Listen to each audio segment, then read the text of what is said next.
Información importante para los trabajadores ferrocarrileros, activos y jubilados, de la República Mexicana.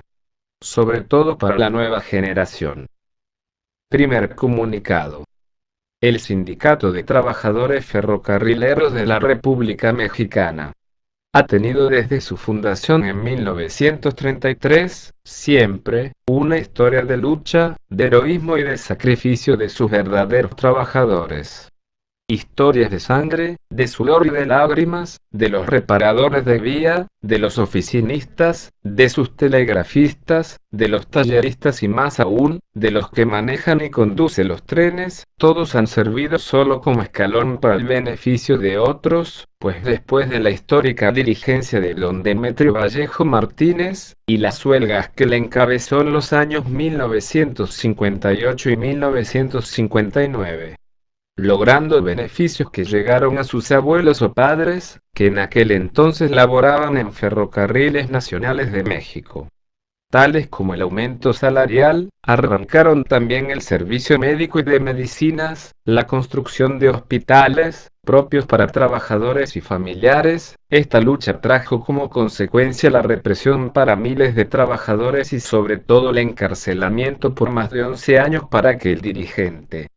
Aprovechando esa situación, los oportunistas, protegidos por las autoridades, crearon el Grupo Héroe de Nacosari, adueñándose por 3 décadas de la dirigencia nacional y de la dirigencia de todas las secciones sindicales en la República Mexicana. Habiendo sido 10 dirigentes nacionales, pues duraban en su cargo solo 3 años cada uno, no existía la reelección, hasta que en el año 1992 se creó el Grupo Solidaridad Sindical, que llevó en ese año al triunfo de Praxedis Fraustro Esquivel, cuya gestión fue truncada con su sospechoso asesinato en 1993, sospechas justificadas sobre el mismo Víctor Félix Flores Morales, recuperando el poder. Nuevamente la gente del Héroe de Nacosari, con la llegada de un dirigente, jubilado, por cierto. Antonio Castellanos Tovar, que en paz descanse. Quien cayó nuevamente del poder ante los embates del grupo de Veracruz, Jorge Peralta Vargas y Víctor Félix Flores Morales, por cuya iniciativa se creó el grupo Democracia Sindical, en el año de 1994, grupo creado en su inicio por algunos de los que en ese momento formaban parte del Comité Ejecutivo Nacional, y todos los secretarios generales de aquel entonces. Ese nuevo grupo llevó como candidato y triunfo a Víctor Félix Flores Morales, y sería solo un ejercicio sindical de 3 años, pero nadie contaba con la astucia y la ambición de Víctor Félix Flores Morales. Pues así empezó la pesadilla sindical ferrocarrilera, al prolongar sus funciones hasta el año 2000. Con el pretexto del proceso de privatización, antes de terminar su periodo ese año convocó a la Convención Nacional Sindical, la que por instrucciones de él mismo, autorizó convertir la duración del periodo sindical de 3 a 6 años. Además de permitir la reelección de la dirigencia nacional y de las secciones sindicales, manteniéndose Víctor Félix Flores Morales en el poder hasta la fecha, y así al paso de los años. Ha acabado con lo que los ferrocarrileros viejos y maduros con sacrificios construyeron. Acabó con la democracia señalada en el estatuto sindical, misma que refrendaba el derecho constitucional de votar y ser votado para los puestos de representación sindical.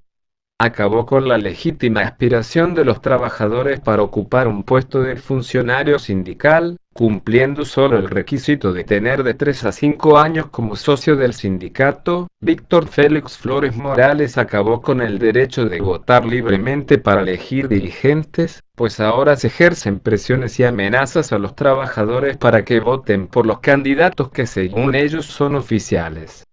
La pesadilla sindical, que mencionamos, es por lo siguiente. A partir del año 1995 se ha modificado el estatuto, a capricho y conveniencia de Víctor Félix Flores Morales, utilizando para sus fines a los disque delegados, esbirros. Podemos decir, ya que son por lo general hermanos, hijos o incondicionales de los secretarios generales, a las diferentes convenciones sindicales, pues han sido los delegados, quienes a cambio de una buena cantidad de dinero, le han dado a este líder un total y arbitrario poder para hacer o deshacer dentro del sindicato, pues no hay más palabra que la de él. Aún en contra de todos los actuales dirigentes, aún en contra de los demás componentes del Ejecutivo Nacional. ¿Cómo es posible que solo el 2% de los actuales trabajadores de las diferentes empresas que gozan de sus derechos sindicales puedan aspirar a ser representantes sindicales? Las convenciones, por órdenes de Víctor Félix Flores Morales, han limitado el derecho a elegir y ser electos.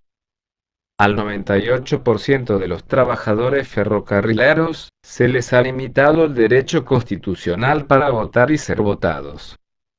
No se tiene libertad al emitir el voto, pues con la modificación a los estatutos, la votación se tiene que realizar en un solo día, y por si fuera poco, la votación se lleva a cabo en el interior de las oficinas sindicales, y no en un lugar neutral.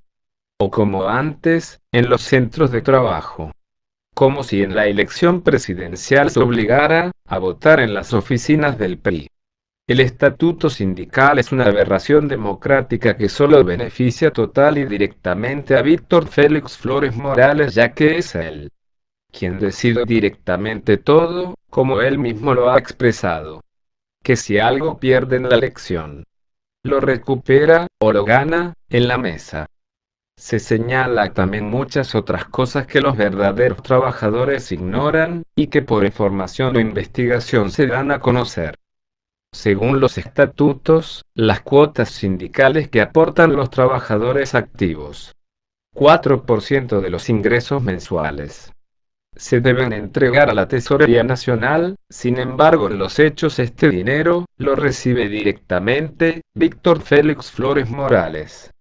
Vean trienistas, cuánto se descuenta en los recibos de pago por cuota sindical. Las aportaciones económicas de las más de 35 empresas ferroviarias, para la celebración de todo tipo de eventos sindicales, deportivos, culturales, cívicos, políticos, incluidas una aportación para becas a los hijos estudiantes, la recibe directamente Víctor Félix Flores Morales, y no la Tesorería Nacional, como ordenan los estatutos. Por esto mismo, el propio Tesorero Nacional siempre comenta, cuando le solicitan apoyos económicos, que él no cuenta con ningún recurso de dinero.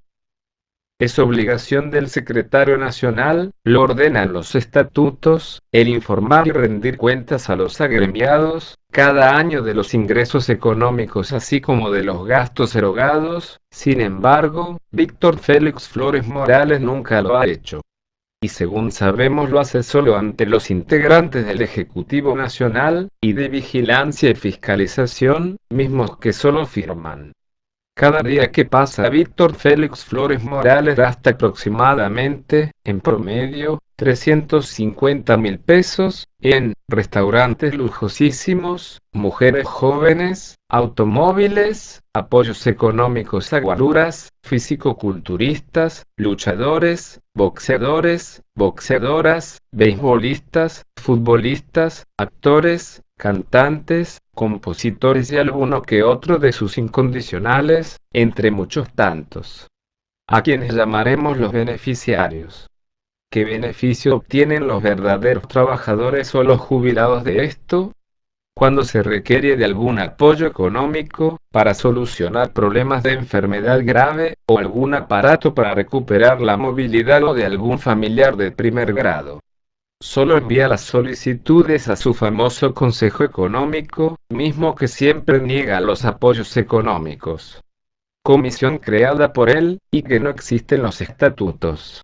Además de que lo usa solo para lavar su dinero. Pero sí, cada 15 días, se ve atiborrado a la antesala de su oficina, con sus beneficiarios, y otros tantos para recibir su pago quincenal. ¡Qué contraste! ¿No lo creen? pues por investigación, o por información, se ha detectado que Víctor Félix Flores Morales posee más de 50 propiedades en el puerto de Veracruz, además de un rancho de enorme magnitud, con caballos, caballerizas, auditorio, y enormes comodidades y lujos, en las afueras de Jalapa, Veracruz. Desde luego la mayoría de esas propiedades las tiene a nombre de familiares cercanos, hermanos, sobrinos, primos, etcétera, mismos que sin duda nunca podrán demostrar cómo adquirieron esas propiedades con ingresos propios. Cabe aquí la petición al gobernador de Veracruz, licenciado Miguel Ángel Yunes Linares, de que, como lo ha hecho en otras áreas o con otros personajes, investigue también el patrimonio de Víctor Félix Flores Morales y de sus familiares más cercanos, de manera que Rey Midas, habrá que cuidarle las manos, ya que si bien es cierto que todo lo que le conviene y toca, lo convierte en oro. También es cierto que cuando se trata, y toca los derechos sindicales y laborales de los trabajadores ferrocarrileros, los convierte en excremento. La mayoría de sus familiares ya están en las nóminas de diferentes empresas, como Ferrosur, Ferromex y Kansas City. No desempeñan ningún trabajo en ninguna especialidad, ya que los ingresó, y a las empresas las obliga a relevarlos del servicio, esto, a todas luces indebido, pues sería en todo caso un derecho de los verdaderos trabajadores, y más aún, para algunos verdaderos representantes sindicales. Compañeros, amigos, trabajadores activos y jubilados de las diferentes empresas ferroviarias, y de toda la República Mexicana. Pensemos. ¿Qué beneficio se obtiene con la promoción de boxeadores, luchadores, físico-culturistas, voleibolistas, beisbolistas, de los cuales no son ni siquiera ferrocarrileros, y para cubrir estas violaciones, obliga a las empresas ferrocarrileras a contratarlos y en ocasiones a relevarlos del servicio? Es por eso que ahora las empresas pueden hacer y deshacer lo que se les antoje con los contratos colectivos de trabajo, y todo porque le pagan a sus familiares. La promoción deportiva, al estilo y antojo, de Víctor Félix Flores Morales. Ya no sirve al gremio ferrocarrilero, pero sí, en algo le ha de servir a él. Y lo hace, para lavar dinero, alterando facturas, notas, recibos, etc. Y es esto, la pantalla para seguirse enriqueciendo, a costa de los trabajadores ferrocarrileros.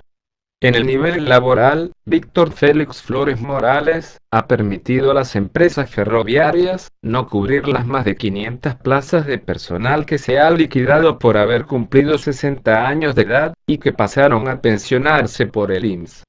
Y ahora, como ya no tienen plazas que suprimir, se niegan a liquidar a quienes cumplieron con este requisito para su cesantía, esto con el beneplácito de este líder vendido.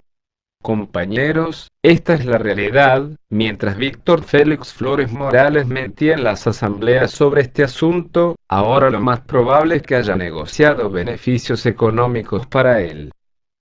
Es por muchos empresarios de la industria ferrocarrilera conocida la forma altanera y grosera con la que Víctor Félix Flores Morales se refiere al señor Germán Larrea Mota Velasco, inversionista y creador de plazas laborales en Ferromex y Ferrosur, al decir a los cuatro vientos que es una mierda, un explotador, y que no lo soporta.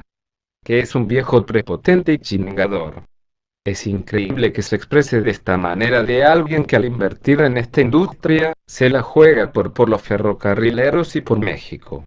Sabemos que la política de terror sindical y laboral que Víctor Félix Flores Morales y los secretarios generales han implementado al interior del sindicato ferrocarrilero, al amedrentar o asustar con perder la fuente de trabajo y los derechos sindicales, a los trabajadores que no se ajusten a sus caprichos y voluntad, pero esto sin duda, y con tu participación valiente y decidida, pronto tendrá que acabar. Sigamos atentos. Ánimo. No pierda la fe, ni la confianza, de que con el nuevo gobierno federal, que sin duda encabezará el licenciado Andrés Manuel López Obrador, las cosas cambiarán en nuestro organismo sindical, para bien de la democracia y de los trabajadores ferrocarrileros. En la próxima información, te darás cuenta de muchas otras cosas más con el texto. ¿Sabías que? Sigamos atentos, porque seguirá la información.